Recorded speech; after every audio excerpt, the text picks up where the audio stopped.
There are 5 separate forces between the maize farm and your 2 kg packet of Unga. The harvest only controls one of them. The other 4 are running completely independently, and right now, all 4 are pushing in exactly the same direction. Meet Brenda. She heard the news, 70 million bags of maize, record harvest. President said prices would stay affordable. She went to the shop. The 2 kg Unga packet was KSH 169. Last month it was KSH 130. The month before that, it briefly hit KSH 160 before coming back down slightly. The harvest was real. The price went up anyway. Here is why. Force 1, the harvest itself. This is the part the headline covered. Kenya targeted 70 million bags of maize this season, up significantly from previous years. The government distributed fertilizer, subsidized seeds, and the projections looked good. But projections are not deliveries. Erratic rainfall hit key growing regions. In Nakuru, one of Kenya's most important grain-producing areas, a 90 kg bag of maize jumped from around KSH 3,700 to between KSH 4,500 and KSH 4,600 in just 2 months, driven by tightening supplies from poor rains. The headline said bumper harvest. The rainfall said something different. Force 1 was already wobbling before the other 4 arrived. Force 2, the chicken farmers. This is the part nobody puts in the headline. Kenya's animal feed industry is enormous. Around 400 manufacturers producing roughly 2.5 million metric tons of compounded animal feed every year.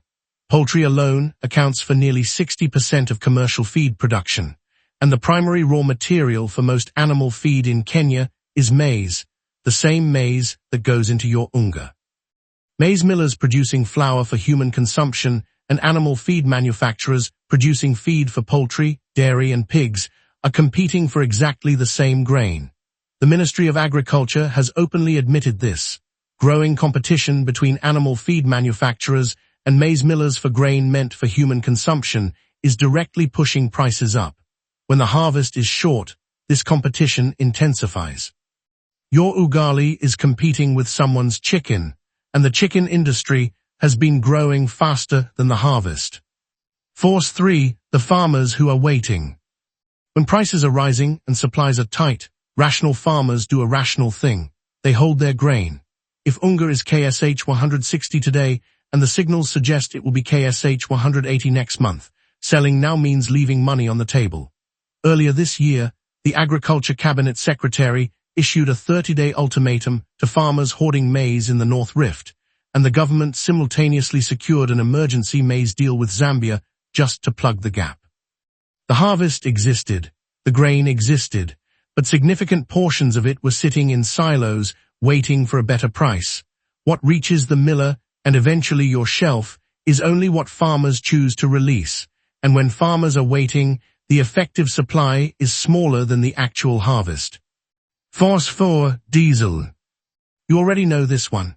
We covered it in video 1. Getting maize from a farm in Nakuru or Narok to a mill in Nairobi runs on diesel. Getting milled Unga from the mill to a distributor runs on diesel. Getting it from the distributor to your local shop runs on diesel. With diesel at KSH 243 per litre in Nairobi as of May 2026, every step of that journey costs more than it did 12 months ago. The harvest can be perfect. If the cost of moving it has gone up at every point in the chain, the shelf price goes up with it. Transport is not a footnote in the Unga price. It is baked into every stage of it. Force 5, Kenya does not grow enough maize. This is the structural force that makes all the others worse. Kenya is a net importer of maize. In a good year, domestic production covers most of the gap. In a difficult year, erratic rainfall, hoarding, feed competition, the country has to import from Tanzania, South Africa, Zambia, and elsewhere. By early 2026, Kenya had imported around 30,000 tons of maize, with authorities signaling room for up to 500,000 tons more. Import prices are set by global markets and exchange rates, not by what the president said about this season's harvest. When the shilling weakens against the dollar, which we will cover in a future video, the cost of imported maize rises regardless of what is happening locally. The import dependency means the domestic harvest is never the whole story. It is one input into a price that is being set by 5 different hands at once. Now here is the part that should make everything click.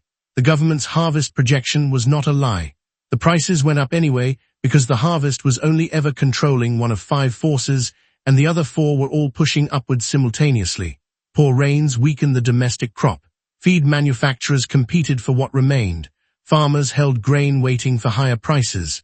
Diesel costs added to every stage of the supply chain. And import dependency meant global prices and exchange rates were setting the floor. Your 2 kg packet of Unga is not expensive because someone made a mistake.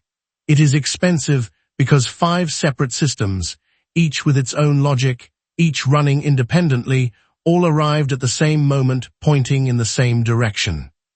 Brenda paid KSH 169 and went home, not because the harvest failed, because it was never just about the harvest. Next week we cover the psychology of why all of these price increases, Unga, matatu fares, your shrinking salary, feel so much worse than the numbers alone suggest they should. Your brain is doing something specific when it encounters this much financial pressure at once. And understanding what that is might be the most useful thing in this entire series.